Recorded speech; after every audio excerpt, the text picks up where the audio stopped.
ಮಧ್ಯಮರ್ಥಗಳು ಕುದಿಸಿ ಬಂದಿರುವಂಥ ಅಮೃತಮಯ ಕಲಶಕಾಯಗಳ ಮೇಲೆ ರಾಜಮಂಡ್ರಿ ಪಂಡೆಯವರು ಬರೆದಿರುವ ಬಾಲಬೋಧಿನಿ ಟೀಕೆ ಸ್ವಾಧ್ಯಾಯ ನಡೆದಂತೆ ಇದೆ.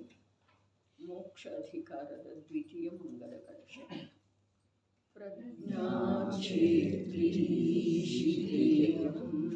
ಕಥಮಪಿ ನಿಪುನೈಃ ಆದಿತಾ ಸಾವಧಾನೈಃ ಸೂಕ್ಷ್ಮೇಂದ್ರಃ ಸಂಧಿಬಂಧೇ ನಿಪತತಿ ರಭಸಾ ಆತ್ಮಕರ್ಮೋದಯಸ್ಯ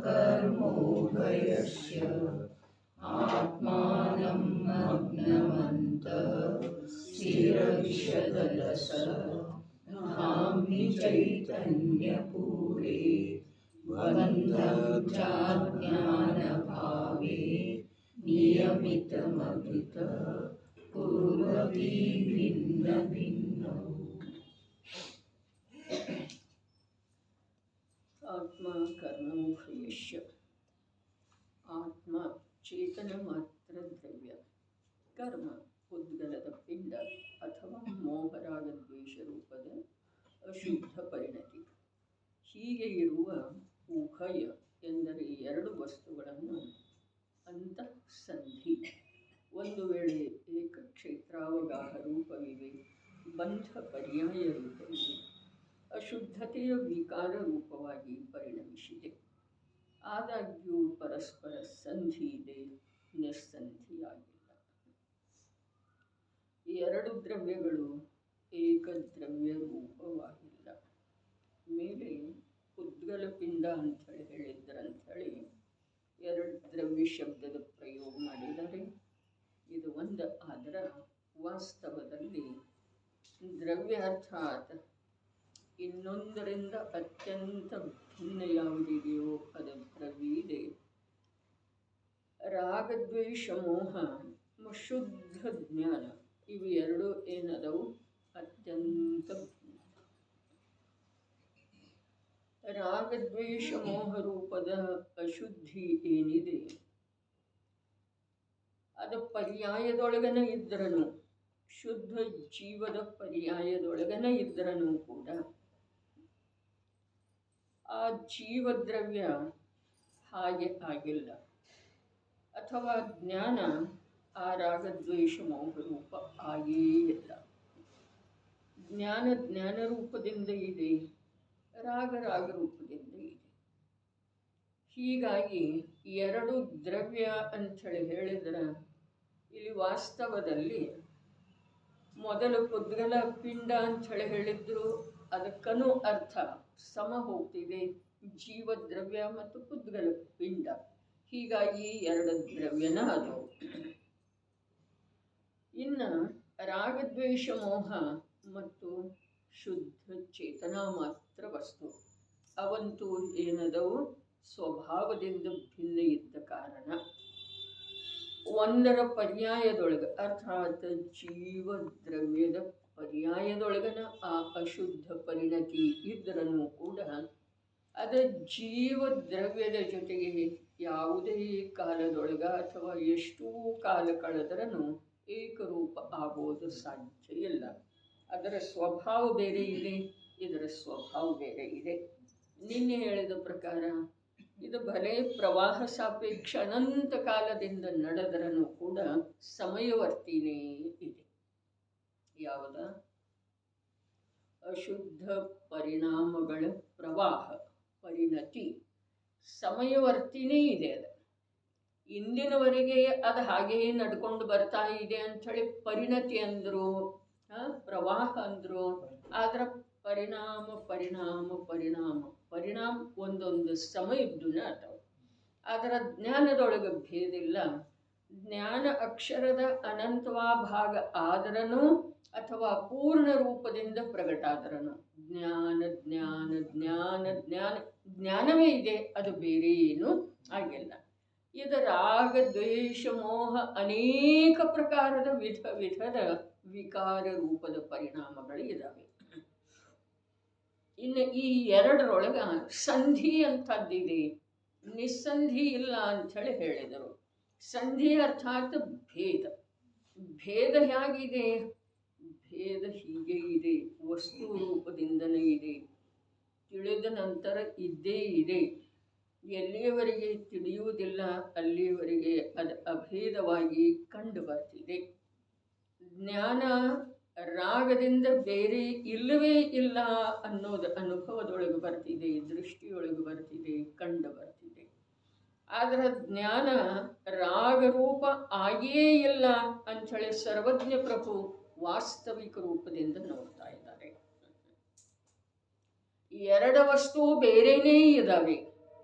ನಿನ್ನೆ ಹೇಳಿದ ಪ್ರಕಾರ ಹಾಲಿನಲ್ಲಿ ಸಕ್ಕರೆ ಬೆರೆತು ಹೋದ್ರನು, ಗಣಿಯೊಳಗಿನ ಚಿನ್ನ ಮಣ್ಣಿನ ಜೊತೆಗೆ ಕೂಡಿದ್ದೇ ಇದ್ರನು, ಚಿನ್ನದ ಪರಮಾಣು ಮತ್ತು ಮಣ್ಣಿನ ಪರಮಾಣು ಭಿನ್ನವೇ ಇದ್ದಾವೆ. ಅದೇ ಪ್ರಕಾರ ಹಾಲು ನೀರು ಒಂದೇ ಪಾತ್ರೆಯೊಳಗೆ ಬೆರೆತುಕೊಂಡು ಇದ್ರನು ಕೂಡ ನೀರಿನ ಪರಮಾಣುವನ್ನು ಹಾಲಿನ ಪರಮಾಣು ಸ್ಪರ್ಶ ಮಾಡಿಲ್ಲ. ಹೇಗೆ ಸ್ಪರ್ಶ ಮಾಡಿಲ್ಲ? ಸ್ವಭಾವದಿಂದ ಸ್ಪರ್ಶ ಮಾಡಿಲ್ಲ. ಎರಡೂ ದ್ರವ ಪದಾರ್ಥ ಇದ್ದಾವೆ. ಆದರೆ ಹೇಳಿದರಲ್ಲ, ಪುದ್ಗಲದ ಸ್ಕಂಧದೊಳಗಿನ ಭೇದರೆ ನಾವಂತೂ ಪರಮಾಣು ಅಂಥೇಳಿ ಉಚ್ಚಾರ ಮಾಡ್ತಾ ಇದ್ದೇವೆ. ಸ್ಕಂಧದೊಳಗೆ ಭೇದ ಇದಾವಲ್ಲ, 6: ಸ್ಥೂಲ ಸ್ಥೂಲ, ಸ್ಥೂಲ ಸ್ಥೂಲ ಸೂಕ್ಷ್ಮ, ಸೂಕ್ಷ್ಮ ಸ್ಥೂಲ, ಸ್ಥೂಲ ಸೂಕ್ಷ್ಮ, ಸೂಕ್ಷ್ಮ ಸೂಕ್ಷ್ಮ. ಇದರೊಳಗೆ ಒಂದು ಭೇದ ಇದೆ ಅಲ್ಲ, ಎರಡನೇದ್ದು ಇದೆ. ಅದು ಯಾವುದ? ಸ್ಥೂಲ ಅನ್ನೋದು. ಮೊದಲನೇದ್ದು ಸ್ಥೂಲ ಸ್ಥೂಲ ಇದೆ, ಎರಡನೇದ್ದು ಸ್ಥೂಲ ಇದೆ. ಅದೇನಿದೆ? ಅದು ಈ ಹಾಲು ನೀರು ಇದೆ ರೀ. ಅದು ಹೇಗೆ? ಎರಡು ಭಾಗ ಮಾಡಿದ ನಂತರ ಮತ್ತೆ ಬೆರೆತು ಹೋಗ್ತೀವಿ. ಮತ್ತೆ ಬೆರೆತು ಹೋದ್ರೂ ಕೂಡ ಆ ಸ್ಕಂಧ ಬೇರೆ ಇದೆ, ಈ ಸ್ಕಂಧ ಬೇರೆ ಇದೆ. ಯಾವುದ? ಹಾಲಿನ ಪರಮಾಣುಗಳ ಸ್ಕಂಧ. ಪರಮಾಣು ಅಂತೂ ಪರಮಾಣುವಿನ ಜೊತೆಗೆ ಏಕರೂಪ ಆಗೋದನೇ ಇಲ್ಲ. ಎರಡನೇ ಅಭಾವ ಹೇಳಿದ್ರಲ್ಲ, ಅನ್ಯೋನ್ಯ ಅಭಾವ. ಅನ್ಯೋನ್ಯ ಅಭಾವ ಏನಿದೆ? ಪರಮಾಣು ಪರಮಾಣುವಿನೊಳಗಿನ ಭೇದ ಹೇಳುವುದಿಲ್ಲ, ಆದರೆ ಸ್ಕಂಧದ ಮಧ್ಯದಲ್ಲಿನ ಭೇದ ಹೇಳ್ತಿದ್ದೀರಿ. ಅನ್ಯೋನ್ಯ ಅಭಾವ, ಒಂದು ಸ್ಕಂದದ ಇನ್ನೊಂದು ಸ್ಕಂದದೊಳಗ ಅಭಾವ ಇದೆ. ಹಾಗಾದ್ರೆ ಹಾಲು ನೀರು ಹೇಗದವು? ಹಾಲು ನೀರು ಪರಮಾಣು ಅಪೇಕ್ಷಾದಿಂದ ನೋಡಿದ್ರೆ ಅತ್ಯಂತ ಅಭಾವ. ಹಾಲಿನ ಪರಮಾಣುವಿನೊಳಗ ನೀರಿನ ಪರಮಾಣು ಇಲ್ಲ.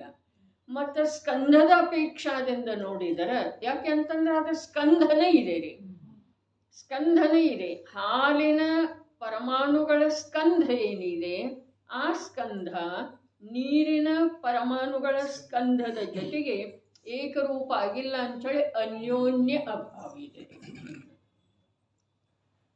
ಇನ್ನು ಅವು ಸ್ಥೂಲ ಏನು ಅದವು, ಸ್ಥೂಲ ಏನದವು, ಅವು ಇಬ್ಬಾಗ ಮಾಡಿದ ನಂತರ ಪುನಃ ಬೆರೆಯುವುದಿಲ್ಲ. ಹೇಳಿದರಲ್ಲ, ಕಾಷ್ಠ ಪಾಷಾಣ ಮೊದಲಾದವು ಲೋಹ ತುಂಡು ಮಾಡಿದ ನಂತರ ಮತ್ತು ತಾನಾಗೇನೆ ಒಂದಾಗುವುದಿಲ್ಲವ. ಆದರೆ ಈ ನೀರು ಹಾಲು ಏನದವು, ಎರಡು ಭಾಗ ಮಾಡಿದ ನಂತರ ಒಂದು ಪಾತ್ರೆಯೊಳಗಿಂದ ಇನ್ನೊಂದು ಪಾತ್ರೆಯೊಳಗೆ ಹಾಕಿದ ನಂತರ ಮತ್ತು ಬೇಡ ಅಂಥೇಳಿ ಉಳಿದದ್ದು ಅದರೊಳಗೆ ಹಾಕಿದರೆ ಮತ್ತು ಒಂದಾಗಿ ಹೋಗಿ.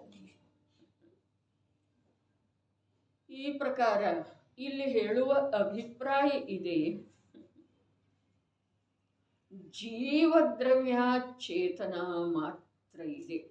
ಎಲ್ಲಿ? ದ್ರವ್ಯ ರೂಪದಿಂದನೂ ಗುಣರೂಪದಿಂದನೂ ಪರ್ಯಾಯ ರೂಪದಿಂದನೂ. ಮತ್ತು ಇದು ಯಾವ ಮೋಹರಾಗ ದ್ವೇಷಾದಿಗಳಿದ್ದಾವೆ, ಇವು ಹೇಗದವು? ಸಮಯದ ಸತ್ತ ಇದ್ದ ಕಾರಣ ಇವು ಪರ್ಯಾಯವೇ ಇದ್ದಾವೆ. ಯಾವುದರ ಪರ್ಯಾಯ ಇದ್ದಾವೆ? ಜೀವದ್ದು ಇದ್ದಾವೆಯೋ ಅಥವಾ ಕರ್ಮದ್ದು ಇದ್ದಾವೆ, ಪುದ್ಗಲದ್ದು ಇದ್ದಾವೆಯೋ ಅಥವಾ ಜೀವದ್ದು ಇದ್ದಾವೆ.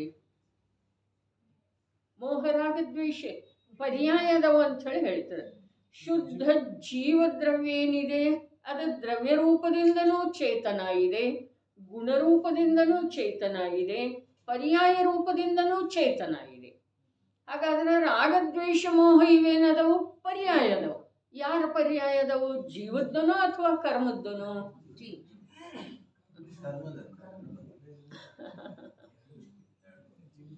ಯಾವುದರ ಪರ್ಯಾಯದವ?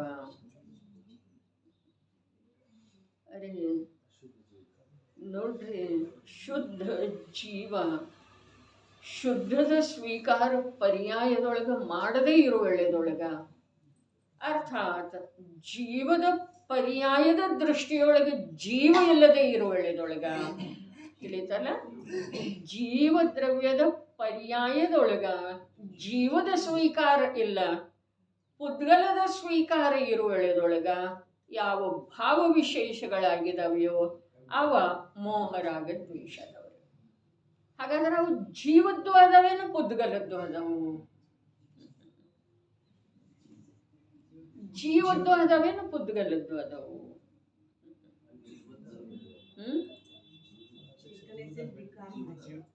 ವಿಕಾರ ಅಂತ ಹೇಳಿ ಹೇಳಿದಾರೆ, ಅಶುದ್ಧ ಪರಿಣತಿ ಅಂತ ಹೇಳಿ ಹೇಳಿದರು. ಆದ್ರೆ ಅವು ಯಾರ ಪಾಲಿಗೆ ಹಾಕೋದು ಅವತರನ? ಪುದ್ಗಲದ ಪಾಲಿಗೆ ಹಾಕೋದು ಅಥವಾ ಜೀವದ ಪಾಲಿಗೆ ತಗೊಳ್ಳೋದ?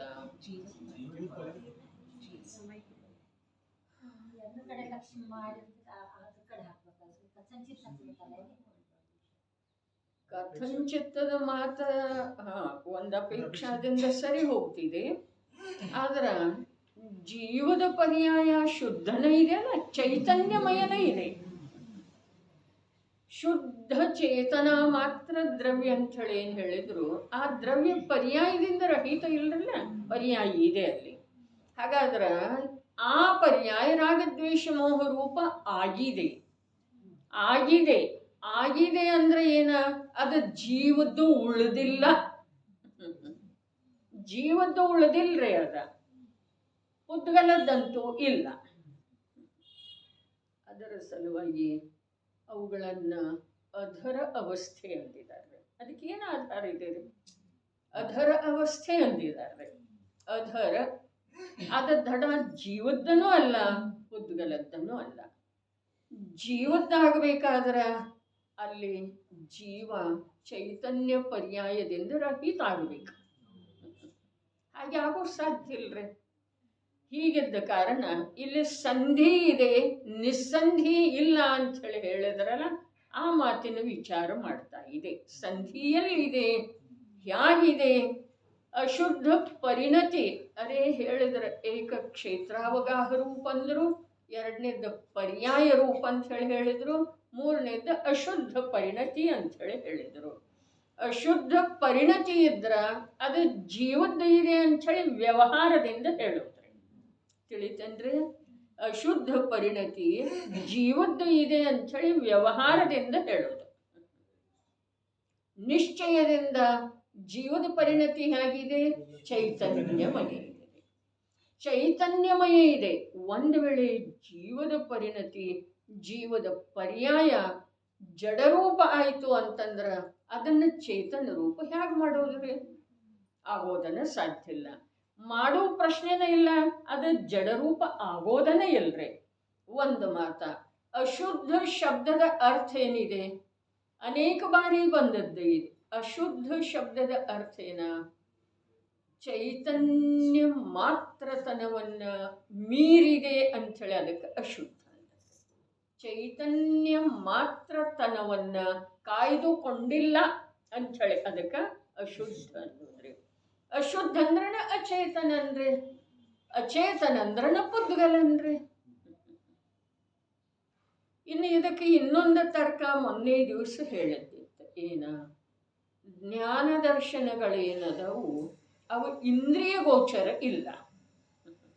ಆದರೆ ರಾಗದ್ವೇಷ ಮೋಹ ಇಂದ್ರಿಯ ಗೋಚರ ಇದೆ ರೀ ಅಂಥೇಳಿ ಕೂಡ ಅದಕ್ಕೆ ಪುದ್ಗಲ ಅಂಥೇಳಿ ಹೇಳ್ಬೋದ್ರಿ. ಇಂದ್ರಿಯ ಗೋಚರ ಇದೆ ಅಲ್ಲ, ಬಹಳ ಶಿಕ್ನೆಗಿದ್ದ ಅಂಥೇಳಿ ಹೇಳ್ತೀವಲ್ಲ, ಅಂದ್ರೆ ಅದು ಇಂದ್ರಿಯ ಜ್ಞಾನಕ್ಕೆ ತಿಳಿದು ಬಂತ್ರಿ.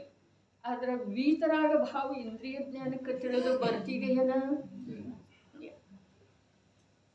ಅರೆ ಜೀವದ ಅಂತಃ ಪರಿಣತಿ ಏನಿದೆಯಲ್ಲ, ಆತ್ಮ ಸಾಧಕ ಜೀವದ ಆಚಾರ್ಯ ಉಪಾಧ್ಯಾಯ ಸಾಧು ರೂಪದ ಯಾವ ಸಾಧಕರು ಇದ್ದಾರೋ ಅವರದ್ದು ಯಾವ ಅಂತಃ ಪರಿಣತಿ ಇದೆಯೋ ಅದ ಇಂದ್ರಿಯ ಜ್ಞಾನಕ್ಕ ತಿಳಿದು ಬರೋದಿಲ್ಲ. ಬರ್ತಿದೆ ಅನ್ರಿ, ವಿಚಾರ ಮಾಡಿ ಹೇಳೋದು. ಸಾಧಕ ಜೀವದ ಅಂತಃ ಪರಿಣತಿ ಏನಿದೆ, ಸಮ್ಯಕ್ ದರ್ಶನ ರೂಪದ, ಸಮ್ಯಕ್ ಜ್ಞಾನ ರೂಪದ, ಸಮ್ಯಕ್ ಚಾರಿತ್ರ ರೂಪದ ಯಾವ ಶುದ್ಧ ಪರಿಣತಿ ಶುದ್ಧೋಪಯೋಗ ಅದ ಇಂದ್ರಿಯ ಜ್ಞಾನದಿಂದ ತಿಳಿದು ಬರುವುದಿಲ್ಲ ಅಂಥೇಳಿ ಅಜ್ಞಾನಿ ಮಿಥ್ಯಾದೃಷ್ಟಿ ಜೀವ ಆ ಸಾಧಕ ಆಚಾರ್ಯ ಉಪಾಧ್ಯಾಯ ಸಾಧುಗಳಿಗೆ ನಮಸ್ಕಾರ ಹೇಗೆ ಮಾಡ್ತಾನೆ, ಯಾವುದಕ್ಕೆ ಮಾಡ್ತಾನೆ? ನಗ್ನ ರೂಪಕ್ಕೆ ಮಾಡ್ತಾನೆ, ನಗ್ನ ರೂಪಕ್ಕೆ ಮಾಡ್ತಾನೆ, ಧ್ಯಾನ ಮುದ್ರೆಗೆ ಮಾಡ್ತಾನೆ, ತಪೋ ಮುದ್ರೆಗೆ ಮಾಡ್ತಾನೆ. ಆದ್ರೆ ಅಂತರಂಗದ ರತ್ನತ್ರಯ ಪರಿಣತಿ ಅವನಿಗೆ ತಿಳಿದ ಬರುವುದಿಲ್ಲ. ಅದೇ ಸಮ್ಯಕ್ ದೃಷ್ಟಿ ಜೀವ ಚತುರ್ಥ ಅಥವಾ ಪಂಚಮ ಗುಣಸ್ಥಾನವರ್ತಿ ಜೀವ ಮಹಾಮುನಿ ಆತ್ಮಸಾಧಕ ಸಾಧುವಿಗೆ ನಮಸ್ಕಾರ ಹೇಗೆ ಮಾಡ್ತಾನೆ? ಅಂತರಂಗದ ಪರಿಣತಿ ಹೇಗ? ಅದು ಇಂದ್ರಿಯ ಜ್ಞಾನದ ವಿಷಯ ಅಲ್ಲ ಅಂಥೇಳಿ ಹೇಳ್ತು. ಹಾಗಾದ್ರೆ ಅದಕ್ಕೆ ನಮಸ್ಕಾರ ಅವ ಹೇಗೆ ಮಾಡ್ತಾನೋ? ಅಂತರಂಗದೊಳಗೆ ಸ್ವಯಂ ತನಗೆ ಶುದ್ಧ ಪರಿಣತಿ ಇದೆ. ಅದರ ಪರಿಚಯದಿಂದ ಅಲ್ಲಿ ಶುದ್ಧ ಪರಿಣತಿ ಇರುವುದನ್ನ, ಶುದ್ಧೋಪಯೋಗದ ಉದ್ಯಮ ನಡೆದಿರುವುದನ್ನ ಅವನು ತಿಳಿತಾನೆ. ಆ ಶುದ್ಧೋಪಯೋಗದ ಉದ್ಯಮಕ್ಕ ಅವನು ನಮಸ್ಕಾರ ಮಾಡ್ತಾನೆ. ಮಿಥ್ಯಾದೃಷ್ಟಿ ಜೀವ ಅದಕ್ಕೆ ಹೇಳಿದರು ನಿನ್ನೆ ಬಂತಲ್ಲ ಸ್ವಯಂಭೂ ಸ್ತೋತ್ರದೊಳಗ ನೀವು ಪರಮಾತ್ಮ ಪ್ರಕಾಶ ಅಂತ ಹೇಳಿ ಹೇಳಿದ್ರಿ. ಅದರಲ್ಲೇನು ನಾನು ಸ್ವಯಂಭೂ ಸ್ತೋತ್ರ ಅಂತ ಹೇಳಿ ಹೇಳಿದನು. ಸ್ವಯಂಭೂ ಸ್ತೋತ್ರದೊಳಗ ಮೊದಲು ಹೇಳಿದರೆ ಸಮಂತಭದ್ರ ಆಚಾರ್ಯ ದೇವರು. ಸ್ವಯಂಭೂ ಸ್ತೋತ್ರ ಯಾವ ವೇಳೆದೊಳಗೆ ನಮ್ಮಲ್ಲಿ ಕನ್ನಡದೊಳಗೆ ಬಂತು ಆ ವೇಳೆದೊಳಗೆ ನಾನು ಹೇಳಿದ್ದೇನೆ. ಭಕ್ತಾಮರ ಸುಲಭ ಇದ್ದ ಕಾರಣ ಜನರ ಕಂಠದೊಳಗೆ ಬಂತು. ಎಲ್ರಿಗೂ ಅದ ಏನಾಯ್ತು, ಎಲ್ಲರ ಮನೆಯ ವಿಷಯ ಆಯ್ತ್ರಿ.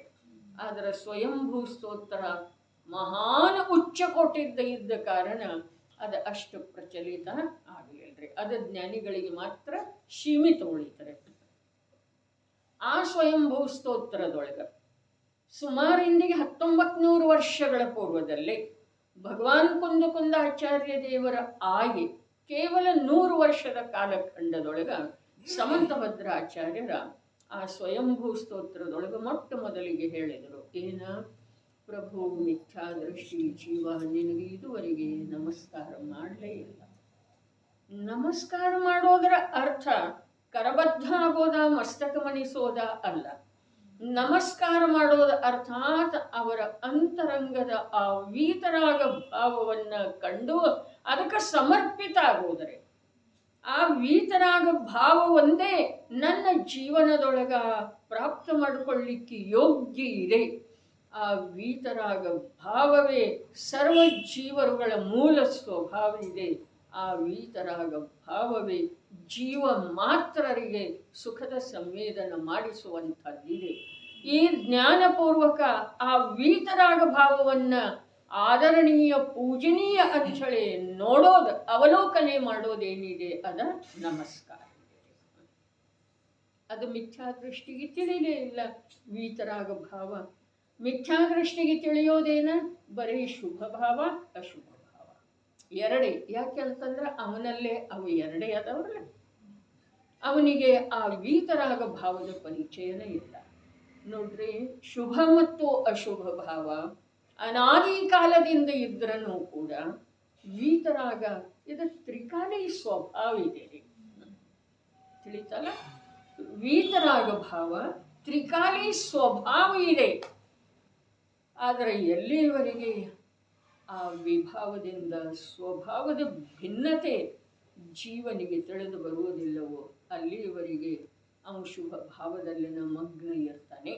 ಅವನಿಗೆ ಶುಭ ಭಾವನ ಶ್ರೇಷ್ಠ ಅನ್ನಿಸ್ತಿದೆ. ಇಲ್ಲಿ ಸಂಧಿ ಇದೆ ಅಂತ ಹೇಳಿ ಹೇಳಿದರೆ, ಎಲ್ಲಿದೆ ಸಂಧಿ? ಶುದ್ಧ ಜ್ಞಾನ ಮಾತ್ರ ವಸ್ತು, ಜೀವ ದ್ರವ್ಯ, ಚೇತನಾ ಮಾತ್ರ ದ್ರವ್ಯ, ಮತ್ತ ಏನ ಏಕಕ್ಷೇತ್ರಾವಗಾಹ ರೂಪ ಇದ್ರನು ಪರ್ಯಾಯ ರೂಪ ಇರುವಂಥ ಅಶುದ್ಧ ಪರಿಣತಿ. ಏಕಕ್ಷೇತ್ರಾವಗಾಹದ ನಿನ್ನೆ ಒಂದಿಷ್ಟು ಸ್ಪಷ್ಟ ಮಾಡಿದ್ದಿತ್ತು. ಮತ್ತೊಮ್ಮೆ ಬುದ್ಧಿಯ ಭೂಮಿಕೆಯೊಳಗೆ ತಕ್ಕೊಳ್ಳೋದ. ದೇಹ ಮತ್ತು ಆತ್ಮ, ಕರ್ಮ ಮತ್ತು ಆತ್ಮ ಏಕಕ್ಷೇತ್ರಾವಗಾಹ ರೂಪದಿಂದ ಇದಾವೆ. ಸಂಯೋಗ ಸಿದ್ಧ ಸಂಬಂಧ ಏನೇನು ಹೇಳಿದ್ರೂ ಕೂಡ ನಿಜವಾಗಿ ಏಕಕ್ಷೇತ್ರಾವಗಾಹ ರೂಪದಿಂದ ಇರೋದ ಜ್ಞಾನ ಮತ್ತು ರಾಗ. ತಿಳಿತಂದ್ರೆ ಜ್ಞಾನ ಮತ್ತು ರಾಗ ಇದುವೇ ಏಕಕ್ಷೇತ್ರಾವಗಾಹ ರೂಪದಿಂದ ಇದೆ. ಆದರನೂ ಕೂಡ ಸ್ಥೂಲ ರೂಪದಿಂದ ಕರ್ಮ ಮತ್ತು ಜೀವ ಏಕಕ್ಷೇತ್ರಾವಗಾಹ ರೂಪದಿಂದ ಇದಾವೆ ಅಂತೇಳಿ ಹೇಳಿದ್ರೆ ಅದರೊಳಗೆ ಯಾವ ಪ್ರಕಾರದ ದೋಷ ಇಲ್ಲ. ಅದು ದ್ರವ್ಯ ಸಾಪೇಕ್ಷಿ ಇದೆ, ಇದು ಭಾವ ಸಾಪೇಕ್ಷಿ ಇದೆ. ಯಾವುದ ಜ್ಞಾನ ಮತ್ತು ರಾಗ ಏಕಕ್ಷೇತ್ರಾವಗಾಹ ರೂಪದಿಂದ ಇದಾವೆ, ಇದು ಭಾವ ಸಾಪೇಕ್ಷ. ವಿಷಯ ಹೇಗಿದೆ ಹಾಗೆ ಎಷ್ಟು ತಿಳಿತೇವೋ ಅಷ್ಟು ಒಳ್ಳೆಯದಿದೆ. ಏಕಕ್ಷೇತ್ರಾವಗಾಹ ಅನ್ನುವಂಥ ಶಬ್ದದ ಇನ್ನೊಂದು ಸ್ವಲ್ಪ ಬಿಡಿಸಿ ಹೇಳಿದರೆ ಅಧ್ಯಾತ್ಮ ಪದ್ಧತಿಯೊಳಗ ಏಕಕ್ಷೇತ್ರಾವಗಾಹ ರೂಪ ಯಾವಿದಾವೆ? ರಾಗ ಮತ್ತು ಜ್ಞಾನ. ಆಗಮ ಪದ್ಧತಿಯೊಳಗ ಏಕಕ್ಷೇತ್ರಾವಗಾಹ ರೂಪದಿಂದ ಯಾವುದವು? ಜಡ ಜ್ಞಾನಾವರಣಾದಿ ಪುದ್ಗಲ ಕರ್ಮ ಮತ್ತು ಚೈತನ್ಯವಿರುವಂಥ ಜೀವದ್ರವ್ಯ. ಇಲ್ಲಿ ಜೀವದ್ರವ್ಯ ಮತ್ತಲ್ಲಿ ಜ್ಞಾನಾವರಣಾದಿ ಪುದ್ಗಲ ಕರ್ಮ, ಇವು ಏಕಕ್ಷೇತ್ರಾವಗಾಹ ರೂಪದಿಂದ ಇದ್ದಾವೆ. ದೇಹ ಏನಿದೆ ಇದು ಸಂಯೋಗ ಸಂಬಂಧ ಇದೆ. ಇದು ಬಿಟ್ಟು ಹೋದ್ರೂ ಅವು ಎರಡು ಕೂಡೇ ಹೋಗ್ತಾವ್ರಿ ಮುಂದಿನ ಭವಕ್ಕೆ ಹೋಗುಳ್ಳದೊಳಗ. ಕಾರ್ಮನ ಶರೀರ ಮತ್ತು ಜೀವ, ತೈಜಸ್ ಶರೀರ ಇರಲಿ, ಆದ್ರೆ ಕರ್ಮದ ಮಾತನಾಡದಿದೆ ಅಂಥೇಳಿ ಕಾರ್ಮನ ಶರೀರ. ಈಗ ಸಂಧಿ ಇದೆ, ನಿಸ್ಸಂಧಿ ಇಲ್ಲ ಅಂಥೇಳಿ ಹೇಳಿದ್ರಲ್ಲ, ಪರಸ್ಪರ ಪರಸ್ಪರ ಸಂಧಿ ಇದೆ. ಪರಸ್ಪರ ಒಂದರದ ಇನ್ನೊಂದರ ಜೊತೆಗೆ ಏನಿದೆ? ಭೇದ ಇದೆ. ಸಂಧಿ ಇದೆ ಅಂದ್ರೆ ಏಕರೂಪ ಇದೆ ಅಲ್ಲ, ಭೇದ ಇದೆ. ಏಕರೂಪ ಇರುವ ವೇಳೆದೊಳಗೆ ಕೂಡ ಒಂದರದ ಇನ್ನೊಂದರಿಂದ ಭೇದ ಇದೆ. ಯಾವುದರಿಂದ? ಜ್ಞಾನದ ರಾಗದಿಂದ, ರಾಗದ ಜ್ಞಾನದಿಂದ. ನೋಡ್ರಿ, ರಾಗಾದಿ ಪರಿಣಾಮಗಳ ಜೀವದಿಂದ ವಿರುದ್ಧ ಸ್ವಭಾವಿ ಇದಾವೆ. ಇದೇ ಸಮಯ ಸಾರದೊಳಗೆ ಬಂತಲ್ಲ 72ನೇ ಗಾಥೆ. ಆಶ್ರವದೊಳಗೆ ಏನು ಹೇಳಿದರು? ಅವು ಅಶುಚಿ ಇದ್ದಾವೆ, ಆಶ್ರವ ರೂಪ ಇದ್ದಾವೆ, ವಿರುದ್ಧ ಸ್ವಭಾವಿ ಇದ್ದಾವೆ, ದುಃಖರೂಪ ಇದ್ದಾವೆ. ಯಾವ? ರಾಗಾದಿಗಳು. ಯಾರಿಗೆ? ಜೀವನಿಗೆ. ಜೀವದ ವಿರುದ್ಧ ಸ್ವಭಾವಿ ಇದಾವ. ಯಾವ? ರಾಗದ್ವೇಷಾದಿ. ಇಲ್ಲಿ ಪರಸ್ಪರ ಸಂಧಿ ಹೇಳ್ತಾ ಇದ್ದಾರಲ್ಲ, ಅದಕ್ಕೆ ಇದು ಚರ್ಚೆ. ಏನ? ರಾಗ ಏನಿದೆ ಜೀವದಿಂದ ವಿರುದ್ಧ ಸ್ವಭಾವದ್ದು ಇದೆ, ಅಶುಚಿ ಇದೆ. ಜೀವ ಶುಚಿ ಇದ್ದಾನೆ, ಶುದ್ಧ ಇದ್ದಾನೆ, ರಾಗ ಅಶುಚಿ ಇದೆ, ವಿರುದ್ಧ ಸ್ವಭಾವಿ ಅಂಥೇಳಿ ಹೇಳಿದರು. ಅದೇ ನಿಯಮಸಾರದೊಳಗ ರಾಗದಿಂದ ಜೀವ ವಿರುದ್ಧ ಸ್ವಭಾವಿ ಇದ್ದಾನೆ ಅಂಥೇಳಿ ಹೇಳಿದ್ದಾರೆ. ಸ್ಮರಣೆ ಇದೆ ಓದಿದ್ದ ನಿಯಮಸಾರದೊಳಗ ಜೀವ ಅಧಿಕಾರದೊಳಗ ಬಹಳ ಅದ್ಭುತರೇ. ಏನ? ಜೈನಾಚಾರ್ಯರ ಕಥನ ಪದ್ಧತಿ, ವಸ್ತುವನ್ನು ನೋಡುವ ರೀತಿ, ವಸ್ತುವನ್ನು ತಿಳಿಸಿಕೊಡುವ ಪದ್ಧತಿ ಬಹಳ ಅದ್ಭುತ. ಅರೆ, ಜೈನಾಚಾರ್ಯರನ್ನು ಹೊರತುಪಡಿಸಿ ಆ ಪ್ರಕಾರದ ಕಥನ ವಸ್ತುವಿಗೆ ಸಂಬಂಧಿಸಿದ ಹಾಗೆ ಯಾರೂ ಮಾಡೋದು ಸಾಧ್ಯ ಇಲ್ಲ. ಜೀವ ಅಧಿಕಾರದೊಳಗೆ ಏನು ಹೇಳಿದರು? ಈ ರಾಗದ್ವೇಷ ಮೋಹದಿಂದ ಜೀವ ವಿರುದ್ಧ ಸ್ವಭಾವಿ ಇದ್ದಾನೆ. ರಾಗದ್ವೇಷ ಮೋಹದಿಂದ ಜೀವ ವಿರುದ್ಧ ಸ್ವಭಾವಿ ಇದ್ದಾನೆ. ಅಲ್ಲಿ ಅಜೀವ ಅಧಿಕಾರ.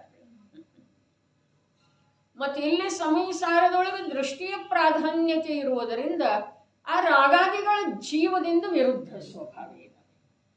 ಕಥನದೊಳಗೆ ಏನು ಭೇದ ಇದೆ? ಜೀವದಿಂದ ರಾಗ ವಿರುದ್ಧ ಸ್ವಭಾವಿ ಇದೆ, ರಾಗದಿಂದ ಜೀವ ವಿರುದ್ಧ ಸ್ವಭಾವಿ ಇದೆ. ಅಜೀವದ ಚರ್ಚೆಯನ್ನು ಕೂಡ ಜೈನಾಚಾರ್ಯರ ಜೀವವನ್ನು ದೃಷ್ಟಿಯೊಳಗೆ ಮುಖ್ಯ ಮಾಡುವ ಸಲುವಾಗಿ ಮಾಡಿದ್ದಾರೆ. ಜೀವ ಕೂಡ ಲೋಕದೊಳಗೆ ಇದೆ, ಅದರದ್ದು ತಿಳಿಸಿಕೊಡ್ಬೇಕು ಅನ್ನೋ ಉದ್ದೇಶ ಇಲ್ಲ.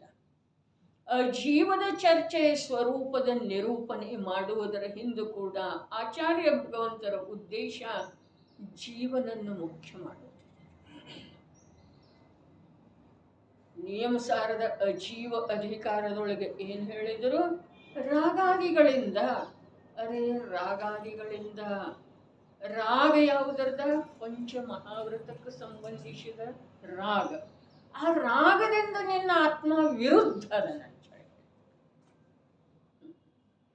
ಮತ್ತು ಆಶ್ರವದ ಸ್ವರು ಅಲ್ಲೇ ಹೇಳು ವೇಳೆದೊಳಗ ಸಮಯ ಸಾರದಲ್ಲಿ ಏನು ಹೇಳಿದ್ರು ರಾಗಾದಿಗಳ ಅಶುಚಿ ಇದ್ದಾವೆ, ಆಶ್ರವ ರೂಪ ಇದ್ದಾವೆ, ಜೀವದಿಂದ ವಿರುದ್ಧ ಸ್ವಭಾವ. ಇಲ್ಲಿ ಜೀವದ ಮೇಲೆ ದೃಷ್ಟಿ ಮಾಡಿಸೋದಿದೆ. ಸಮಯ ಸಾರದೊಳಗ ಜೀವದ ದೃಷ್ಟಿ ಮಾಡಿಸುವುದೇ ಮುಖ್ಯ ಗುರಿ ಇದೆ. ಅಲ್ಲಿ ನಿಯಮಸಾರದೊಳಗ ಅಜೀವ ಅಧಿಕಾರ ಹೇಳುವೆಳದೊಳಗ ಅಜೀವ ಕಡೆಯಿಂದ ದೃಷ್ಟಿ ತೆಗೆಯೋದಿದೆ, ಅಜೀವನ ಮೇಲಿನ ದೃಷ್ಟಿ ಬಿಡಿಸೋದಿದೆ. ಎರಡನೇ ಗಾಚೆಯೊಳಗನ್ನ ಹೇಳಿದ್ರಲ್ಲ, ಏನು ಹೇಳಿದ್ರು? ನಿಯಮದಿಂದ ಕರ್ತವ್ಯ, ಸಮ್ಯಕ್ ದರ್ಶನ, ಜ್ಞಾನ, ಚಾರಿತ್ರ ಮತ್ತು ವಿಪರೀತತೆಯ ಪರಿಹಾರದ ಸಲುವಾಗಿ ಸಾರ ಶಬ್ದದ ಪ್ರಯೋಗ. ವಿಪರೀತತೆ ಏನ? ವ್ಯವಹಾರ ರತ್ನತ್ರಯ ವಿಪರೀತ. ಅದಕ್ಕೆ ಕುಂದುಕುಂದರ ಶಾಸನದ ಒಂದು ಛಾಯೆಗೆ ಬರಬೇಕಾದ್ರೆ ನಿಜವಾಗಿ ಬಹಳ ಬಹಳ ಭಾಗ್ಯಶಾಲಿ ಜೀವ. ಅಲ್ಲಿ ಜೀವಾದಿ ಬಹಿತತ್ವ ಬರ್ತೈತಲ್ಲ, ಅಲ್ಲಿ ಜೀವದ್ರವ್ಯ ಯಾವ್ದ ಬಹಿತತ್ವ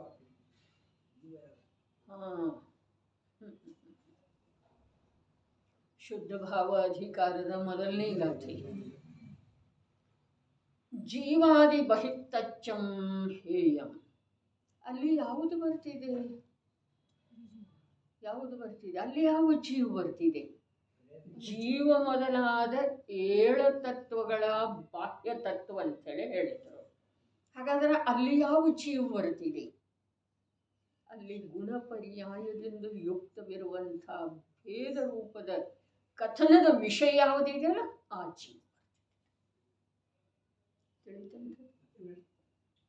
ಗುಣ ಪರ್ಯಾಯ ರೂಪದಿಂದ ಭೇದ ಮಾಡಿ ಯಾವುದರ ಕಥನ ಮಾಡಿದಾರಲ್ಲ ಆ ಜೀವ ಅಲ್ಲಿ ಬರ್ತಿದೆ.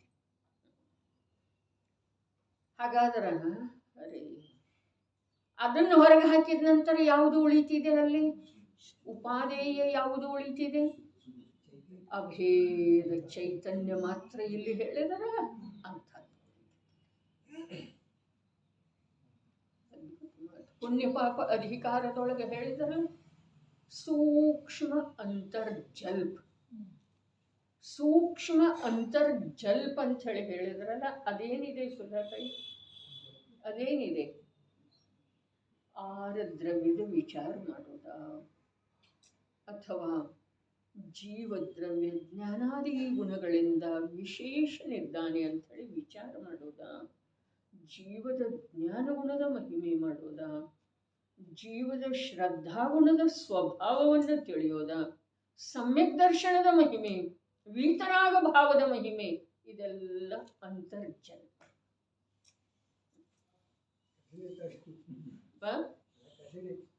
ಕಠಿಣ ಇಲ್ದಿದ್ರೆ ಇನ್ನೂ ಯಾಕೆ ಅದೇವ್ರಿ? ನಾವ ಕಠಿಣ ಇದೆ ಅಂಥೇಳಿನ ಅದೇವಲ್ಲ. ಅರೆ ಒಪ್ಪಿಗೆ ಹಾಕಬೇಕ್ರೆ ಜ್ಞಾನಕ್ಕ ಜೀವದ ಭೇದ ರೂಪ ಏನಿದೆ, ಜೀವ ಯಾವ ಭೇದ ರೂಪದ ಕಥನವನ್ನು ಜಿನಾಗಮದಲ್ಲಿ ಮಾಡಿದಾರೋ ಅದ ಜ್ಞಾನದ ವಿಷಯ ಆಯಿತು ಅಂತಂದ್ರೆ ಅದು ಬಾಹ್ಯ ತತ್ವ. ಅದು ತಿಳಿತಾ ಇದೆ ಜೀವವನ್ನರೇ. ಇನ್ನೊಂದು ಸ್ವಲ್ಪ ನಮಗೆ ತಿಳಿಯುವಂಥ ಸ್ಥೂಲ ಭಾಷೆಯೊಳಗೆ ಹೇಳಿದರೆ ಜೀವದ್ದು ಎಷ್ಟೇ ಸೂಕ್ಷ್ಮ ಕಥನದೊಳಗೆ ನಮ್ಮ ಜ್ಞಾನ ಉದ್ಯಮ ಮಾಡಿದ್ರೂ ಅದು ಬಾಹ್ಯ ತತ್ವ ಆಯಿತು. ಹಾಗಾದ್ರೆ ಜೀವದ್ದಲ್ಲದ ಮತ್ಯಾವುದರೊಳಗೆ ನಮ್ಮ ಜ್ಞಾನ ಉದ್ಯಮ ಮಾಡಬೇಕು ಹೇಳ್ರಿ? ಉತ್ತರ ಈಗ ನೀವು ಹೇಳಲಿಕ್ಕೆ ಬೇಕು. ಜೀವದ ಆಗಮದಲ್ಲಿ ಎಷ್ಟೆಷ್ಟು ಸೂಕ್ಷ್ಮ ರೂಪದಿಂದ ಕಥನ ಮಾಡಿದಾರೋ ಅದರೊಳಗೆ ನಮ್ಮ ಜ್ಞಾನದ ಉದ್ಯಮ ಮಾಡೋದ ಇದು ಬಾಹ್ಯ ತತ್ವ ಆಯ್ತು. ಹಾಗಾದ್ರೆ ಜೀವದ ವಿಚಾರ ಮಾಡೋದು, ಜೀವದ ಗುಣಭೇದದ ವಿಚಾರ ಮಾಡೋದು ಇದು ಬಾಹ್ಯ ತತ್ವ ಆದಮೇಲೆ ವಿಚಾರ ಯಾವುದರದ ಮಾಡೋದ? ಯಾವುದರದ ಮಾಡೋದು? ಅದ ಆಯ್ತಲ್ಲ, ಅಂತರ್ಜಲ್ಪನ ಅರ್ಥ ಆಯ್ತು. ಬಿಟ್ಟು ಕೊಡೋದಾಯ್ತ್ರಿ ಅದ. ಸೂಕ್ಷ್ಮ ಅಂತರ್ಜಲ್ಪ, ವ್ರತಾದಿಗಳ ಪರಿಣಾಮ ರೂಪದ ಬಾಹ್ಯ ಜಲ್ಪ ಎಲ್ಲ ತ್ಯಾಗ ಯೋಗ್ಯರೇ.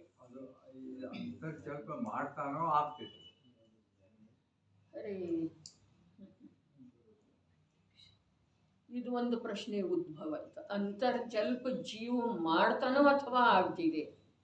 ಅರೆ ಮಾಡ್ತಾನ್ರಿ ಪ್ರಭು, ಮಾಡ್ತಾನ್ರಿ, ತನ್ನ ಸ್ವರೂಪದ ವಿಚಾರ ಮಾಡ್ತಾನ್ರಿ. ಎಲ್ಲಿ? ಅರೆ ಅದಂತರ್ಜಲ್ಪರೇ. ಯಾವುದ? ಸಮ್ಯಕ್ತೋ ಸನ್ಮುಖ ಮಿಥ್ಯಾದೃಷ್ಟಿ ಮಾಡ್ತಾ ಇದ್ದಾನಲ್ಲ, ಅದು ಅಂತರ್ಜಲ್ಪರೇ. ಮತ್ತು ಅದನ್ನು ದಾಂಟೆ ಹೋಗ್ತಾನಲ್ಲ, ಅದು ಅನುಭೂತಿ.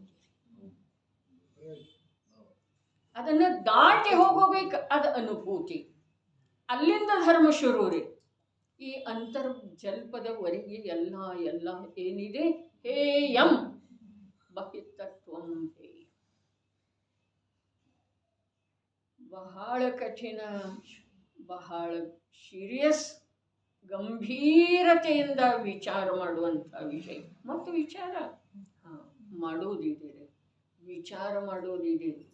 ಅರೆ ಬಾಹ್ಯದ್ದೆಲ್ಲ ಜಗತ್ತಿನ ದ್ವಂದ್ವ ಫಂದಗಳನ್ನೆಲ್ಲ ಬಿಟ್ಟು ಕೊಡಬೇಕಾದ್ರೆ ಇದರ ವಿಚಾರದೊಳಗೆ ಒಂದಾಗಬೇಕು, ಇಳಿಬೇಕು. ಆಮೇಲೆ ವಿಷಯದ ಗ್ರಹಣ ಆದ ನಂತರ ವಿಚಾರ ಬಿಟ್ಟು ಹೋಗ್ತಿದೆ.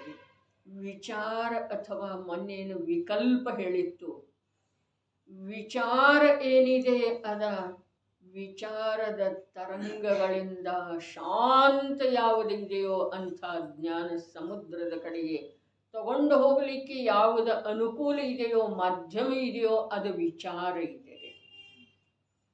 ವಿಕಲ್ಪ ಯಾವುದಕ್ಕ? ನಿಜ ತತ್ವದ ಕುರಿತು ಜ್ಞಾನದೊಳಗ, ನಿಜ ತತ್ವದ ಕುರಿತು ಜ್ಞಾನದೊಳಗ ಉದ್ಯಮ ಆಗ್ತಾ ಇರೋದದು ವಿಕಲ್ಪ ಇದೆ. ಆದ್ರೆ ಆ ವಿಕಲ್ಪ ಯಾವಾಗ ನಿಜವಾಗಿ ವಿಕಲ್ಪ ಅಂತಂದ್ರೆ ನಿರ್ವಿಕಲ್ಪ ನಿರಾಕುಲ ಆನಂದದ ಪ್ರತ್ಯಕ್ಷ ಸಂವೇದನಕ್ಕೆ ಯಾವುದಕ್ಕೆ ಕರ್ಕೊಂಡು ಹೋಗ್ತಿದೆಯೋ ಅದು ವಿಕಲ್ಪ ಇದೆ. ವಿಕಲ್ಪ ಬಿಡೋ ಅಂಥೇಳಿ ಹೇಳಿದಾರಲ್ಲ, ವಿಕಲ್ಪ ಬಿಡೋದ ಅರ್ಥಾತ್ ನಿರ್ವಿಕಲ್ಪ ಸ್ವಭಾವದ ಅನುಭವವನ್ನು ಪುರುಷಾರ್ಥಪೂರ್ವಕ ಮಾಡೋದು. ವಿಕಲ್ಪ ಬಿಡೋದಂದ್ರೆ ಬಿಟ್ಟು ಮತ್ತೆ ಅನ್ಯ ವಿಷಯದೊಳಗೆ ಹೋಗುವ ಮಾತು ಇಲ್ಲ. ಅನ್ಯ ವಿಷಯದಿಂದ ಎಲ್ಲ ಬಿಟ್ಟ ಯಾವಾಗ ಸ್ವವಿಷಯದೊಳಗ ಅಂಥೇಳಿ ದ್ರವ್ಯ, ಗುಣ, ಪರ್ಯಾಯ, ಗುಣಸ್ಥಾನ, ಶ್ರದ್ಧಾ, ಜ್ಞಾನ, ವಿಭಾವ, ಸ್ವಭಾವ, ಅಸಂಖ್ಯ ಪ್ರದೇಶ, ಇವೆಲ್ಲ ವಿಚಾರಕ್ಕೆ ವಿಷಯ ಅದಾವ್ರಿ. ಮುಂದಿನ छठवें में येते ते ऐसे अंतर्जल्प में होते हैं. ಅಂತರ್ಜಲ್ಪ ಅಂತಿದೆ. ಆದ್ರೆ ಆ ಅಂತರ್ಜಲ್ಪದೊಳಗೆ ನಿಜವಾಗಿ ಆ ಅಂತರ್ಜಲ್ಪದೊಳಗ ಓರ್ವ ಶುದ್ಧಾತ್ಮಂದನ ವಿಚಾರ ನಡೀತಾ ಇರ್ತಿದೆ. ಆ ಶುದ್ಧಾತ್ಮನ ವಿಚಾರ ಅರ್ಥಾತ್ ಶುದ್ಧಾತ್ಮನ ಪ್ರತ್ಯಕ್ಷ ಉಪಲಬ್ಧಿಯ ಸಲುವಾಗಿ ಯಾವುದು ಅನುಕೂಲ ಇದೆಯೋ ಆ ಜಾತಿಯ ವಿಚಾರ. ಒಂದು ಮಾತು ಅಲ್ಲಿ ಆಗಲಿಲ್ಲ ಅಂತಂದ್ರೆ ಅಸಂಖ್ಯ ಸಮಯ ಹೋಗ್ಬೋದ್ರಿ. ಆಗಲಿಲ್ಲ ಅಂತಂದ್ರೆ ಅದರಲ್ಲಿ ಯಾರು ಸುಸ್ಥಿರ ಇದ್ದಾರೋ ಅಂಥ ಅರ್ಹಂತ ಸಿದ್ಧರನ್ನ ಬುದ್ಧಿಯ ಭೂಮಿಕೆಯೊಳಗೆ ತಂದುಕೊಳ್ತಾರೋ. ಇದು ದುರ್ಬಲತೆ ರೀ ಮುನಿರಾಜ, ದುರ್ಬಲತೆ. ಅರೆ ಮುನಿ ಅಂತಂದ್ರೆ ಸಾಮಾನ್ಯ ವಿಷಯ ಅಲ್ಲ, ಸಾಮಾನ್ಯ ವ್ಯಕ್ತಿ ಅಲ್ಲ, ಅದು ಬಾಹ್ಯದ ನಗ್ನತೆ ಅಲ್ಲ, 28 ಮೂಲ ಗುಣ ಕೂಡ ಅಲ್ಲ.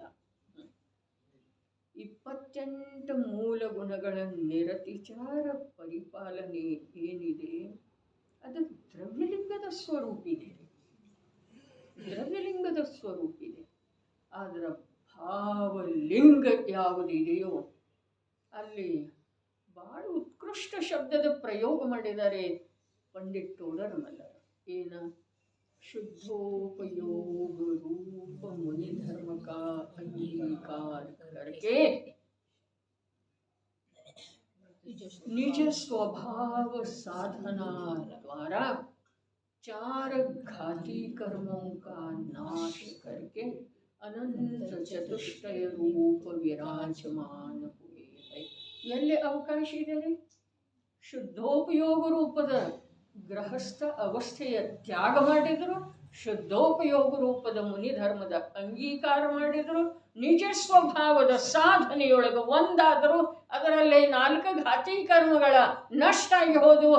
ಅದರಿಂದ ಅನಂತ ಚತುಷ್ಟಯ ರೂಪದಿಂದ ವಿರಾಜಮಾನ ಆದರು. ಭರಚಕ್ರವರ್ತಿಯ ಮಾತನ್ನ ಇದೆಲ್ಲ ಇದೆ. ಅಂತರ್ಮುಹೂರ್ತದೊಳಗರೆ ಬೇರೆ ಏನು ಕೆಲಸನೇ ಇಲ್ಲ. ಅದಕ್ಕೆ ಜ್ಞಾನಿ ಮೇಧಾವಿಗಳು ಹೇಳಿದರು, ಸಾಧು ವಾಸೋ ಸಿದ್ಧೋವ, ಬೇರೆ ಏನಿಲ್ಲ. ವ್ರತದಾಚರಣೆ ಮಾಡೋದಿಲ್ಲ, ಕೇಶಲೋಚ ಮಾಡ್ಕೊಳ್ಳೋದಿಲ್ಲ. ಕೇಶಲೋಚ ಮುನಿ ಜೀವನದೊಳಗೆ ಇದೇನಿಲ್ಲ, ಇದೆ 28 ಮೂಲಗುಣದೊಳಗಿದೆ. ಅದು 28 ಮೂಲಗುಣ ಏನಿದೆ ರೀ? ದ್ರವ್ಯಲಿಂಗ ಇದೆ ರೀ, ಮುನಿಯ ಬಾಹ್ಯಲಿಂಗ ಇದೆ ರೀ. ಬಾಹುಬಲಿ ಕುಮಾರ 1 ವರ್ಷದವರೆಗೆ ಧ್ಯಾನಸ್ಥ ನಿಂತಲ್ಲ, ಹುತ್ತು ಬೆಳೆದು ಪಾದದ ಹತ್ತಿರ ಬಳ್ಳಿ ಸರ್ಪಗಳ ಹರಿದಾಡಿದು. ಆದರೆ ಕೇಶ ಎಷ್ಟು ಒಂದು ಮಾರುದ್ದು ಬಂದು ಏನ್ರಿ? ಕೇಶಲೋಚಿ ಯಾವಾಗ ಮಾಡ್ಕೊಂಡ್ರು? ನಿಂತ ಹೆಜ್ಜೆ ಕಿತ್ತಲೇ ಇಲ್ಲಲ್ಲ. ಕೇಶಲೋಚಿ ಯಾವಾಗ ಮಾಡಿದ್ದಾರೆ? ಭಾವಲಿಂಗ ಇದ್ದ ನಂತರ ಕೇಶಲೋಚ ಮಾಡದಿದ್ರೂ ದ್ರವ್ಯಲಿಂಗಿ ಯಥಾರ್ಥ. ಕೇಶಲೋಚ ಯಾವ ಹೇಳಿದಾರಲ್ಲ, ಉತ್ಕೃಷ್ಟ 2 ತಿಂಗಳ, ಮಧ್ಯಮ 3 ತಿಂಗಳ, ಜಘನ್ಯ 4 ತಿಂಗಳ, ಅದೆಲ್ಲ ನಿಯಮಾನುಸಾರ ಬಾಹ್ಯದ ಕ್ರಿಯೆ ಮಾಡಿದ್ರೂ ಭಾವಲಿಂಗ ಇಲ್ಲ ಅಂತಂದ್ರೆ ಆ ದ್ರವ್ಯಲಿಂಗದಿಂದ ಸಂಸಾರದ ನಾಶ ಆಗುವುದಿಲ್ಲ. ಇಷ್ಟೇ ಇದೆ. ಏನಾಗ್ತಿದೆ ಅದರ ಚರ್ಚೆ ಬೇಕಿಲ್ಲ. ಹಾಗಾದ್ರೆ ಬಾಹುಬಲಿ ಕುಮಾರ ದ್ರವ್ಯಲಿಂಗದ ಆಚರಣೆ ಎಲ್ಲಿ ಮಾಡಿದ? ಅವನ ಕೇಶಗಳು ಎಷ್ಟು ಬೆಳೆದು 1 ವರ್ಷದೊಳಗೆ? ಅರೆ, ಇದಕ್ಕೆ ಉತ್ತರ ಅಪ್ಪಾಜಿನ ಹೇಳಲಿಕ್ಕೆ ಸಮರ್ಥ. ಅವರೇನು ಹೇಳಿದರು? ಕೇಶ ನಖಗಳ ಶವಕ್ಕೆ ಬೆಳೆಯುವುದಿಲ್ಲ, ಅದ ಶವನೇ ಇತ್ತು, ಅವರದರೊಳಗೆ ಇರಲೇ ಇಲ್ಲ. ಎಂಥ ದಿವ್ಯ ದೃಷ್ಟಿ ರೀ! ಶವಕ್ಕೆ ಉಗರು ಬೆಳೆಯೋದಿಲ್ಲ. ಇಟ್ಟಿದಾರಲ್ಲ, ಯಾವ್ಯಾವ ಶವಗಳನ್ನು ಗೋವಾದೊಳಗಾದ ಇಟ್ಟಿದಾರಂತ ಹೇಳ್ತಾರ್ರಿ. ಅವಕ್ಕೆಲ್ಲಿ ಉಗುರ ಕೇಶ ವೃದ್ಧಿ ಆಗಿದವ್ರಿ? ಇಲ್ಲ. ಹಾಗಾದ್ರೆ ಮುನಿ ಯಾರಿಗಂತಾರು ಅಂತಂದ್ರೆ, ನಿನ್ನೆ ಮೊನ್ನೆ ಬಂದಿರ್ತಲ್ಲ, ದೇಹ ಪರಿಗ್ರಹವಿರುವಲ್ಲಿ ಅನ್ಯ ಪರಿಗ್ರಹ ಆಗಿರುತ್ತೆ. ಅದುವೇ ಅವರಿಗೆ ಪರಿಗ್ರಹ ಅನ್ನಿಸ್ತಿದೆ. ಯಾವಾಗ ಶುದ್ಧೋಪಯೋಗದಿಂದ ಚ್ಯುತ ಆಗ್ತಾರೋ, ಶುದ್ಧೋಪಯೋಗದ ಸಾಧನೆಯಲ್ಲಿ ವಿಫಲ ಆಗ್ತಾರೋ, ಅರ್ಹಂತ ಸಿದ್ಧರ ಕಡೆಗೆ ಉಪಯೋಗ ಹೋಗ್ತಿದೆಯೋ, ತನ್ನನ್ನು ತಾನು ದೇಹ ಸಮೇತ ತಿಳಿತಾರಲ್ಲ, ಆವಾಗ ಅದು ಪರಿಗ್ರಹ ಇದೆ. ಹಲ್ಚಂದ್ರವಾಯಿ ಶುದ್ಧೋಪಯೋಗದೊಳಗೆ ಎಲ್ಲಿ ಪರಿಗ್ರಹ ಇದೆ ರೀ? ಗುಣಭೇದನೂ ಇಲ್ಲ ಎಲ್ಲಿ, ಅಲ್ಲಿ ದೇಹ ಎಲ್ಲಿದೆ ರೀ? ಇನ್ನು ಇಷ್ಟು ಕೆಳಗೆ ಬಂದ ನಂತರ ದೇಹನ ಅವರಿಗೆ ಪರಿಗ್ರಹ ಕಾಣಿಸ್ತಾ ಇದೆ ಅಂದಮೇಲೆ ಅನ್ಯ ಪರಿಗ್ರಹ ಆಗಿರೋದ. ಮುನಿ ಅವಸ್ಥಾ ನಾವು ತಿಳ್ಕೊಂಡಂಥದ್ದು ಇಲ್ಲ. ಕೇವಲ ವಸ್ತ್ರ ತ್ಯಾಗದೊಳಗ, ಅಥವಾ ಆಹಾರ ತ್ಯಾಗದೊಳಗ, ಅಥವಾ ಕೇಶ ಲೋಂಚದೊಳಗ, ಅಥವಾ ಆಗಮದ ಉಪದೇಶ ಕೊಡುವುದರೊಳಗ ಮುನಿತನ ಇಲ್ಲ ಪ್ರಭು. ಮುನಿತನ ಆತ್ಮ ಅಪ್ಪ ಅಪ್ಪಮ್ಮಿರವೋ. ಮುನಿರಾಜರೇ ಹೇಳಿದ್ದಾರೆ, ನೇಮಿಚಂದ ಸಿದ್ಧಾಂತಿ ದೇವ್ ಹೇಳಿದ್ದಾರೆ, ಏನ ಮಾ ಚಿಟ್ಟಹಿ ದ್ರವ್ಯ ಸಂಗ್ರಹದ 56ನೇ ಗಾಥೆ ತೆಗೆದು ನೋಡ್ರಿ. ಮಾ ಚಿಟ್ಟಹಿ ಮಾ ಜಂಪಹಿ ಮಾ ಚಿಂತಹಿ. ಮಾ ಚಿಟ್ಟಹಿ ಮೊದಲು ಹೇಳಿದ್ದಾರೆ, ಶರೀರದ ಯಾವ ಕ್ರಿಯೆಯನ್ನು ಮಾಡಬೇಡ. ಶರೀರದ ಯಾವ ಕ್ರಿಯೆಯನ್ನು ಮಾಡಬೇಡ. ಯಾಕೆ? ಅದರಿಂದ ನಿನ್ನ ಕಾರ್ಯ ಆಗುವುದಿಲ್ಲ. ಅದು ನಿನ್ನ ಸ್ವರೂಪ ಅಲ್ಲ. ಸರಿ, ಆಚಾರ್ಯರ ಪರಂಪರೆ ಎಂಥದ್ದಿದೆ, ಸಾಧಕನ ಅವಸ್ಥೆ ಎಂಥದ್ದು ಹೇಳಿದ್ದಾರೆ. ನಾವು ಎಲ್ಲೆಲ್ಲಿ ಏನೇನು ಕಲ್ಪನಾ ಮಾಡಿಕೊಂಡ ಧರ್ಮ ಭ್ರಷ್ಟ ಆಗ್ತಾ ಇದ್ದೇವೆ ಸ್ವಯಂ. ಎಲ್ಲಿ ಧರ್ಮ ಎಲ್ಲವೋ ಅಲ್ಲಿ ಧರ್ಮದ ಕಲ್ಪನೆ ಮಾಡೋದು, ಅರ್ಥಾತ್ ನಮಗೆ ಧರ್ಮದ ಉಪಲಬ್ಧಿಯ ಯಾವ ಸಾಮರ್ಥ್ಯ ಇದೆಯೋ, ಯಾವ ಯೋಗ್ಯತೆ ಇದೆಯೋ ಅದನ್ನು ನಿರರ್ಥಕ ಮಾಡಿಕೊಳ್ಳೋದಿದೆ. ಮೊದಲೇನು ಹೇಳಿದ್ರು ಬಂದಿದೆ ವಿಷಯ ಅಂತ ಹೇಳೋದು. ಮಾ ಚಿಟ್ಟಹಿ, ಮೊದಲು ಶಾರೀರಿಕ ಕ್ರಿಯೆ ಮಾಡಬೇಡ, ಯಾವ ಕ್ರಿಯೆಯನ್ನು ಮಾಡಬೇಡ ಅಂತ ಹೇಳಿ. ಆಮೇಲೆ ಮಾ ಜಂಪಹಿ, ಯಾವ ವಚನವನ್ನು ಮಾತಾಡಬೇಡ. ಆಮೇಲೆ ಮಾಚೆ, ಯಾವ ವಿಚಾರವನ್ನು ಮಾಡಬೇಡ. ಯಾಕೆ? ಅದರಿಂದ ನಿನಗೆ ಸ್ವಭಾವದಲ್ಲಿ ಸ್ಥಿರತೆ ಆಗ್ತದೆ. ಅಪ್ಪ ಅಪ್ಪ ಮೀರವು. ಮುನಿ ಅಂದ್ರೆ ಏನ? ಆತ್ಮ, ಆತ್ಮನೊಳಗೆ ರಮಿಸೋದು. ಪರಮಾತ್ಮ ಪ್ರಕಾಶದೊಳಗೆ ಏನು ಹೇಳಿದ್ರು? ಅಪ್ಪಾಸೋ ಪರಮಪ್ಪ. ಮುನಿವರ ನಿಜದಿಂದ ಆತ್ಮನಿಹನ್ ಎಂಬುದೇ ಸಿದ್ಧಾಂತದ ಸಾರ. ಎಂಬುದೇ ಅರೇ ಮುನಿವರ, ನಾನು ಮುನಿ ಅಲ್ಲ, ನಾ ಆತ್ಮ. ಆತ್ಮ ಆತ್ಮ ಅನ್ನೋದು ಕೂಡ ಶಬ್ದ ಭೇದ ಇಲ್ಲ ಅಲ್ಲಿ. ವಿಕಲ್ಪ ಇಲ್ಲ, ಮಾನಸಿಕ ವಿಕಲ್ಪ ಇಲ್ಲ. ಏನಿದೆ? ಅನುಭೂತಿ ಇದೆ.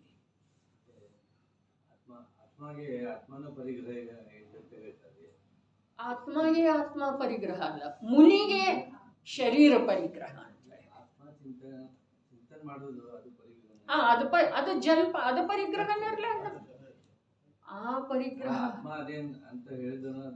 ನಾ ಆತ್ಮ ಇದೇನೆ ಅಂತ ಹೇಳಿ ಹೇಳೋದು ಪರಿಗ್ರಹ. ನಾ ಜ್ಞಾನ ಸ್ವಭಾವಿ ಇದ್ದೇನೆ, ನನ್ನಲ್ಲಿ ರಾಗ ಇಲ್ಲ, ನನ್ನಲ್ಲಿ ವಿಕಾರ ಇಲ್ಲ, ಕರ್ಮ ಇಲ್ಲ, ಶರೀರ ಇಲ್ಲ, ಇದು ಪರಿಗ್ರಹ ಇದೆ.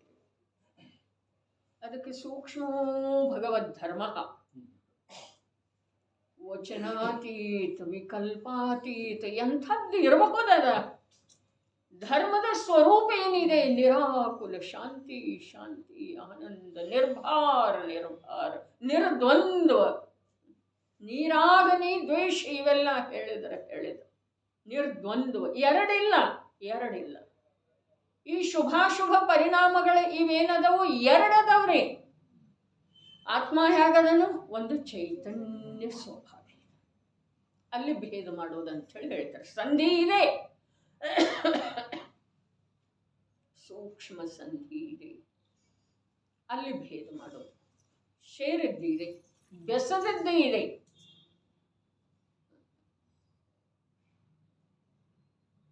ನಿಸ್ಸಂಧಿ ಇಲ್ಲ. ಎಲ್ಲಿ ನಿಸ್ಸಂಧಿ ಇದೆಯೋ ಅಲ್ಲಿ ಭೇದ ಆಗೋ ಸಾಧ್ಯ ಇಲ್ಲ.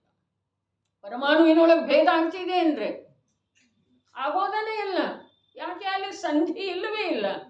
ಅದರ ದ್ವಿಯನುಕದಿಂದ ಹಿಡಿದ ಅನಂತ ಪರಮಾಣುಗಳ ಸ್ಕಂದದೊಳಗ ಅನಂತ ಭೇದ ಆಗ್ತವ್ರೆ. ಅನಂತ.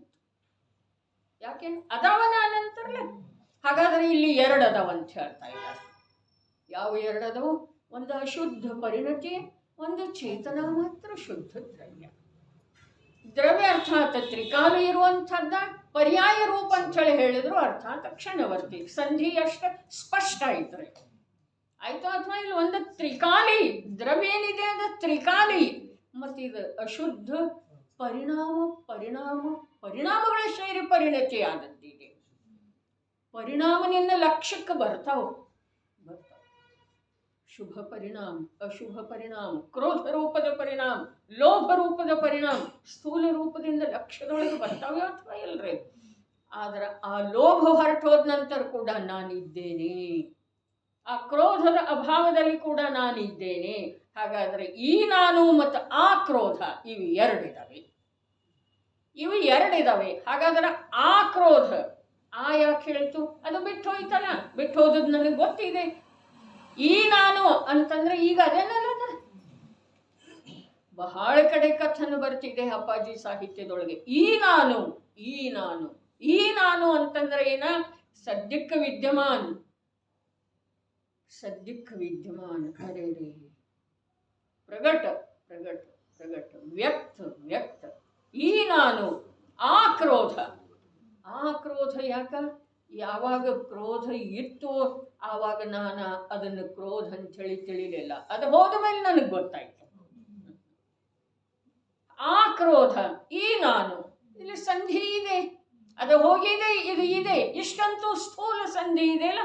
ಹಾಗಾದ್ರೆ ಯಾವುದು ಇದೆಯೋ ಅದು ನಾನು, ಯಾವುದು ಹೋಗಿದೆಯೋ ಅದು ನಾನಲ್ಲ. ಯಾವುದು ಜೀರ್ಣ ಆಗ್ತಾ ಇದೆಯೋ ನನ್ನ ಪ್ರಯತ್ನವನ್ನು ಮೀರಿ ಅದು ನಾನಲ್ಲ. ಅದು ಜಡದೇಹ ಇದೆ, ಅದು ಬಿಟ್ಟು ಹೋಗುವಂಥದ್ದಿದೆ. ಏನು ಆ ಸೂರಚಂದ್ರ ಮೃತ್ಯು ಮಹೋತ್ಸವ ಪಾಠ ಹೇಳಿದ್ರೆ ಎಂಥ ಪದ್ಯ ಅದವ್ರು. ಅಂತಿದ್ದೇವಲ್ಲ, ಹಳೇದಾಗಿ ಹೋಯ್ತು. ಈಗ ಅದು ನಮ್ಮ ಬುದ್ಧಿಯೊಳಗೆ ಮಾಶಿ ಹೋಯಿತು. ಮತ್ತೊಮ್ಮೆ ತಗೊಳ್ಬೇಕ್ರೆ ಎಂಥ ವಚನಗಳಿದ್ದಾವೆ, ಎಂಥ ಏನು ಮೃತ್ಯು ಹೋನ ಸೇ ಕೋನ ಹಾನಿ ಹೈ. ಏನು ಹಾನಿ ಇದೆಯಪ್ಪ ನಿನಗೆ ಮೃತ್ಯು ಆಗುವುದರಿಂದ? ನಿಂದಂತೂ ಸಾವಿಲ್ಲವೇ ಇಲ್ಲ. ಮತ್ತು ಮೃತ್ಯು ಎಂಥ ಉಪಕಾರಿ ಅಂತಂದ್ರ ಈ ಜೀರ್ಣ ಶೀರ್ಣ ರೋಗರೂಪ ಶರೀರದಿಂದ ನಿನ್ನನ್ನು ಬಿಡಿಸಿ ಉತ್ತಮವಾದಂಥ ಶರೀರದೊಳಗೆ, ದಿವ್ಯ ಶರೀರದೊಳಗೆ ಒಯ್ದಿರಿಸ್ತಾನೆ. ಆ ಮೃತ್ಯುವಿನ ಕುರಿತು ನಿನಗೆ ಭಯ ಏಕೆ? ನಮ್ಮ ರತ್ನಾಕರ ವರ್ಣಿ ಹೇಳಿದ ಸಾವಿಗೆ ಅಂಜಲ್ ಅದೇಕೆ? ಸಾವೇಂ ಬೆರತೆ? ಸಾವಿಗೆ ಯಾಕೆ ಅಂಜುತ್ತಾ ಇದ್ದೀಪ ನೀ? ಸಾವೇನು ನಿನಗೆ ಹೊಸದಿದೆ? ಅನಂತ ಬಾರಿ ಸತ್ತು ಗೊತ್ತಿಲ್ಲ ನಿನಗೆ? ಸಾವಿಗಂಜೋದೇನಿದೆ? ಆ ಸೂರದಾಸ ಏನು ಹೇಳಿದ್ರು? ದೇಹ ಮತ್ತು ಆತ್ಮ ಇವು ಎರಡನ್ನ ಅವವುಗಳ ಸ್ವರೂಪದ ಮೂಲಕ ತಿಳಿದಿದ್ದೇ ಆದ್ರೆ ಮರಣದ ಭಯ ಉಳಿಯೋದೇ ಇಲ್ಲ. ಅದನ್ನೇ ನಾನು ಅಂಥೇಳಿ ನಂಬಿರುವುದರಿಂದ ನಿನಗ ಅದು ಬಿಟ್ಟು ಹೋಗುವುದರ ಭಯ ನಿರಂತರ ಕಾಡುತ್ತಿದೆ. ನಿನಗ ಆ ಭಯದೊಳಗ ಏನು ಮಾಡ್ಬೇಕನ್ನೋದಕ್ಕೆ ತಿಳಿಯೋದಿಲ್ಲ. ನಿನ್ನ ಸ್ವರೂಪ ಏನಿದೆ ಅನ್ನೋದಕ್ಕೆ ತಿಳಿತಾ ಇಲ್ಲ. ಭಯದೊಳಗ ಅದನ್ನು ಉಳಿಸಿಕೊಳ್ಳುವ ಚಿಂತೆಯೊಳಗ ಅದು ಕೆಡ್ತಾ ಇದೆ ಅಲ್ಲ, ನಾನು ಏನು ಅಸಾವಧಾನತೆಯಿಂದ ಇದು ಕೆಡ್ತಾ ಇದೆ ಅಂತ ಹೇಳಿದ್ರೆ ವಿಷಾದ, ಚಿಂತಾ, ಭಯ, ವಿಷಾದ. ಏನು ಸಾಮಾಯಿಕ ಪಾಠ? ಅಗ್ನಿಯು ಮರಗಳ ಸುಡುವ ತೆರದಲ್ಲಿ ನಷ್ಟವಾಗಿರುವ ತಾನಾಗಿ ಏನ ಚಿಂತಾ, ಭಯ, ವಿಷಾದ. ಯಾರು ನಷ್ಟ ಆಗಿದೆಯೋ ಆ ಪರಮದೇವನು ಶರಣೆನಿಗೆ. ಸಾಮಾಯಿಕ ಮಾಡುವ ಹೇಳೋದೊಳಗೆ ಈ ಶ್ರಾವಕರೇ, ಶ್ರಾವಕನ ಮಾತು ಎಷ್ಟು ಸುಂದರವಾಗಿ ನಡೆದದ್ದೇ ಇದೆ. ಪುರುಷಾರ್ಥ ಸಿದ್ಧಿಯ ಉಪಾಯದ ಮೂಲಕ ಏನು ಶ್ರಾವಕ ಹೇಗೆ ಮಾಡ್ತಾನೆ? ಸಾಮಾಯಿಕ ಎಲ್ಲಿ ಮಾಡ್ತಾನೆ? ಮನೆಯಲ್ಲೇ, ಮನೆಯಿಂದ ಹೊರಗೋಗಿ ಅರೇ ರೇ ಈ ಪ್ರಕಾರದ ಧನ್ಯ ಜೀವನ ನಂದು ಯಾವಾಗ ಆಗೋದ? ಇದು ಬರಬೇಕು ಭಾವ ಸ್ವಾಭಾವಿಕವಾಗಿ ಒಳಗಿಂದ ಬರಬೇಕು. ಎಷ್ಟು ಭಾರ, ಎಷ್ಟು ಹೊಲಸರೆ ಇದೆ ಸಂಸಾರ. ಈ ದೇಹ, ಈ ಸಂಯೋಗ ಎಷ್ಟು ಭಾರ ರೂಪ, ಎಷ್ಟು ಚಿಂತೆ ಅದರಲ್ಲೇ, ಎಷ್ಟು ವಿಕಲ್ಪದ ಸುಳಿ ಹೇಳ್ತಾ ಇರ್ತವೆ. ಆ ಸುಳಿಗೆ ಸಿಲುಕಿದಂಥ ಜೀವರೂಪದ ನೌಕೆ ಏನಾಗ್ತಾ ಇದೆ? ಸಮುದ್ರದಲ್ಲಿ ಮುಳುಗುವುದರಲ್ಲಿ ಇದೆ. ಏನಿದೆ ಅದರೊಳಗೆ ಸ್ವಾರಸ್ಯ? ಅಷ್ಟೊಂದು ಬಾಯಿ ಬಿಡ್ತಾ ಇದ್ದೇವೆ. ನಡಿ, ಸಂಧಿ ಇದೆ. ಎಲ್ಲಿದೆ ಸಂಧಿ? ಆ ಕ್ರೋಧ, ಆ ಲೋಭ. ನಾನು ಹಾಗೆ ಮಾತಾಡಬಾರ್ದಾಗಿತ್ತು ಅಂತಿದೇನಿಲ್ಲ. ಅದು ಯಾವುದಂತಿದೆ? ಅದು ಜ್ಞಾನ ಅಂತಿದೆ. ಮತ್ತು ಹಾಗೆ ಮಾತಾಡಿದ್ದೆ ಹೌದ? ಅದು ವಿಕಾರ. ಅದು ಹೋಯ್ತು, ಮಾತನೂ ಹೋಯ್ತು, ಮಾತಿಗೆ ಸಂಬಂಧಿಸಿದ ವಿಕಾರನೂ ಹೋಯ್ತು. ಆದರೆ ಯಾವಾಗ ವಿವೇಕ ಜಾಗೃತ ಆಯ್ತಲ್ಲ, ಅದು ನಾನಿದ್ದೇನೆ. ಸಂಧಿ ಇದೆ, ನಿಸ್ಸಂಧಿ ಇಲ್ಲ. ನಿಸ್ಸಂಧಿ ಇಲ್ಲ. ಅದು ಅದರ ಸ್ಪಷ್ಟೀಕರಣ ಏನು ಮಾಡಿದ್ರು? ಎರಡು ದ್ರವ್ಯಗಳು ಏಕರೂಪವಾಗಿಲ್ಲ. ದ್ರವ್ಯ ಅಂತ ಹೇಳಿ ಹೇಳಿದ್ರು, ದ್ರವ್ಯ ಅಂತ ಹೇಳಿ ಹೇಳಿದ್ರು. ಯಾವುದರ ಸತ್ತಾ ಭಿನ್ನ ಇದೆಯೋ ಅದನ್ನು ದ್ರವ್ಯ ಅಂತ ಹೇಳಿ ಹೇಳಿದ್ರೆ ಯಾವ ತಪ್ಪು ಇಲ್ಲ. ಯಾಕೆ ಅಂತಂದ್ರೆ ದ್ರವ್ಯದ ಲಕ್ಷಣ ಸತ್ತ ಇದಾರೆ, ಸದ್ರವ್ಯ ಲಕ್ಷಣ. ಎರಡು ದ್ರವ್ಯಗಳು ಏಕದ್ರವ್ಯ ರೂಪವಾಗಿಲ್ಲ. ಇಂಥ ಯಾವ ಬಂಧೇ ಜ್ಞಾನ ರೂಪದ ಚೇನವು ಅಪ್ಪಳಿಸುವ ಸ್ಥಾನವಿದೆ. ಬಂಧ ಅರ್ಥಾತ್ ಏನ? ಎರಡು ಆ ಜ್ಞಾನ ರೂಪದ ಚೇನ ಅಲ್ಲಿ ಎಲ್ಲಿ ಅಪ್ಪಳಿಸಬೇಕಾಗಿದೆಯಲ್ಲ ಆ ಸ್ಥಾನ. ಬಂಧೇ ಜ್ಞಾನ ರೂಪದ ಚೇನವು ಅಪ್ಪಳಿಸುವ ಸ್ಥಾನವಿದೆ. ಅದರಲ್ಲಿ ನಿಪತತಿ ಜ್ಞಾನರೂಪ ಚೇನವು ಅಪ್ಪಳಿಸುತ್ತದೆ. ಅಪ್ಪಳಿಸುತ್ತದೆ ಅಂದ್ರೆ ಒಮ್ಮೆ ಅಲ್ರೆ, ಅಪ್ಪಳಿಸುತ್ತಾ ಮತ್ತೆ ಹೊಡೆದು ಮತ್ತೆ ಹೊಡೆದ ನಂತರ ಏನಾಗ್ತಿದೆ? ಎರಡು ಭಾಗ ಆಗ್ಬೇಕು. ಒಮ್ಮೆಗೆ ಆಗುವುದಿಲ್ರಿ, ಅಪ್ಪಳಿಸುತ್ತಾ ಅಂತ ಹೇಳಿದ್ರೆ ಜ್ಞಾನ ಅಪ್ಪಳಿಸ್ತಾ ಇರಬೇಕು. ಎಲ್ಲಿ? ಆ ಸಂಧಿ ಎಲ್ಲಿದೆಯಲ್ಲ, ಆ ಬಂಧ ಎಲ್ಲಿದೆಯಲ್ಲ, ಅಪ್ಪಳಿಸುವ ಸ್ಥಾನ ಎಲ್ಲಿದೆಯಲ್ಲ, ಅಲ್ಲಿ ಮತ್ತೆ ಅಪ್ಪಳಿಸ್ತಾ ಇದ್ದ ಮೇಲೆ ಅದು ಬೇರೆ ಬೇರೆ ಆಗಿ ಹೋಗ್ತಿದೆ. ಬಹಳ ಸುಂದರ ಕಥೆ. ಜ್ಞಾನ ರೂಪದ ಚೇಣವು ಅಪ್ಪಳಿಸುವ ಸ್ಥಾನವಿದೆ, ಅದರಲ್ಲಿ ನಿಪತತಿ ನಿಪತತಿ ಜ್ಞಾನ ರೂಪದ ಚೇಣವು ಅಪ್ಪಳಿಸುತ್ತದೆ. ಇದು ಪ್ರಾರಂಭದ ಮಾತು. ಆಮೇಲೆ ಅಪ್ಪಳಿಸುತ್ತಾ ಭೇದವನ್ನಾಗಿಸಿ ಬೇರೆ ಬೇರೆ ಮಾಡುತ್ತದೆ. ಒಮ್ಮೆ ಅಪ್ಪಳಿಸಿ ಬಿಡುವುದಿಲ್ಲದ, ಎಲ್ಲಿಯವರೆಗೆ ಅವು ಬೇರೆ ಬೇರೆ ಆಗುವುದಿಲ್ಲ ಅಲ್ಲಿಯವರೆಗೆ ಅಪ್ಪಳಿಸ್ತಾ ಇರ್ತೀವಿ. ಹಾ, ತೆಂಗಿನಕಾಯಿ ಒಡೆಯೋದಾಯ್ತು, ಯಾವುದು ಬಾದಾಮ್ ಒಡೆಯೋದಾಯ್ತು, ಯಾವ ವಸ್ತು ಅರೆ ಎಲ್ಲಿ ಎರಡು ಭಾಗ ಮಾಡುವುದಿದೆಯೋ, ಎಲ್ಲಿ ಚಿನ್ನ ಭಿನ್ನ ಮಾಡುವುದಿದೆಯೋ, ಹಿಟ್ಟು ಮಾಡುವುದಿದೆಯಲ್ಲ, ಗಿರಣಿ ಏನು ಮಾಡ್ತಿದ್ದೀರಿ, ಒಮ್ಮೆ ಪುಡಿ ಮಾಡಿಬಿಡ್ತಿದೆಯಲ್ಲ, ಮತ್ತು ಅದು ಹಾಗೆಯೇ ತೆರೆಸ್ತಾ ಇರ್ತಿದೆ. ಬೀಸುವ ಕಲ್ಲು ಏನು ಮಾಡ್ತಿದೆ, ಮತ್ತೆ ಅದರ ಮೇಲೆ ಬೀಸಿದ ನಂತರ ತೆರೆದ ನಂತರ ಏನಾಗ್ತಿದೆ, ಅದ ಆ ಕಾಳು ಧಾನ್ಯದ ಹಿಟ್ಟಾಗಿ ಹೋಗ್ತಿದೆ. ಹೊರಗೆ ಬರುವವರಿಗೆ ಆ ಕಲ್ಲಿನ ಒಂದೇನು ಭೂಮಿ ಇದೆ ಅದನ್ನು ಬಿಟ್ಟು ಕೆಳಗೆ ಬರ್ತಿದೆ. ಯಾವಾಗ ಪೂರ್ಣ ಭಿನ್ನ ಆಗ್ತಾವೆಯೋ, ಪರಮಾಣು ಅಂದರೆ ಕಣ ಅಂದರೆ ಪರಮಾಣು ಅಂತೂ ಅಲ್ಲ, ಪರಮಾಣು ಇಂದ್ರಿಯ ಗೋಚರ ಇಲ್ಲ. ಹಿಟ್ಟಿನ ಒಂದು ಸೂಕ್ಷ್ಮ ಕಣ ಏನಿದೆ ಅಲ್ಲ, ಅದು ಅಸಂಖ್ಯ ಪರಮಾಣುಗಳ ಸ್ಕಂಧ ಇದೆ, ಅಸಂಖ್ಯ. ಜ್ಞಾನರೂಪದ ಚೇನವು ಅಪ್ಪಳಿಸುವ ಸ್ಥಾನವಿದೆ, ಅದರಲ್ಲಿ ಜ್ಞಾನರೂಪದ ಚೇನವು ಅಪ್ಪಳಿಸುತ್ತದೆ. ಅಪ್ಪಳಿಸುತ್ತಾ ಛೇದವನ್ನಾಗಿಸಿ ಬೇರೆ ಬೇರೆ ಮಾಡುತ್ತದೆ. ಇದು ಹೇಗಿದೆ ಈ ಪ್ರಜ್ಞಾ ಚೇನವು? ಶಿತ ಜ್ಞಾನಾವರಣೀಯ ಕರ್ಮದ ಕ್ಷಯೋಪಶಮವಾದ ಮೇಲೆ, ಮಿಥ್ಯಾತ್ವ ಕರ್ಮದ ನಾಶವಾದ ಮೇಲೆ ಶುದ್ಧಾತ್ಮ ಸ್ವರೂಪದಲ್ಲಿ ಪ್ರವೇಶ ಮಾಡಲು ಸಮರ್ಥವಿದೆ. ಎರಡು ಕರ್ಮ ತಗೊಂಡಿದ್ದಾರೆ. ಒಂದರದ ಕ್ಷಯೋಪಶಮ ಹೇಳಿದರು, ಒಂದರದ ನಾಶ ಹೇಳಿದರು. ಜ್ಞಾನಾವರಣದ ಏನಾಗ್ತಿದೆ? ಕ್ಷಯೋಪಶಮ. ಜ್ಞಾನಾವರಣೀಯ ಕರ್ಮದ ಕ್ಷಯೋಪಶಮ ಆಗ್ತಿದೆ. ಮಿಥ್ಯಾತ್ವಾರ್ಥಾತ್ ಮೋಹದ ನಾಶ.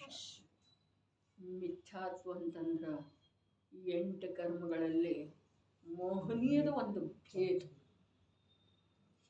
ದರ್ಶನ ಮೋಹನೀಯ ಅಂಥೇಳಿ ಏನು ಹೇಳ್ತೇವೆ, ಅದನ್ನ ನಾಶ ಆದಮೇಲೆ ಒಳಗೆ ಪ್ರವೇಶ ಆಗ್ತಿದೆ. ಎಷ್ಟು ಕಾರ್ಯ ಇದೆ. ಜ್ಞಾನಾವರಣೀಯದ ಕ್ಷಯೋಪಶಮವಾದ ಮೇಲೆ ನಮಗಾಗಿದೆ ಏನಿಲ್ಲರಿ? ಇಲ್ಲ. ಜ್ಞಾನಾವರಣೀಯದ ಕ್ಷಯೋಪಶಮ ಆಗಿದೆ ಏನಿಲ್ಲ?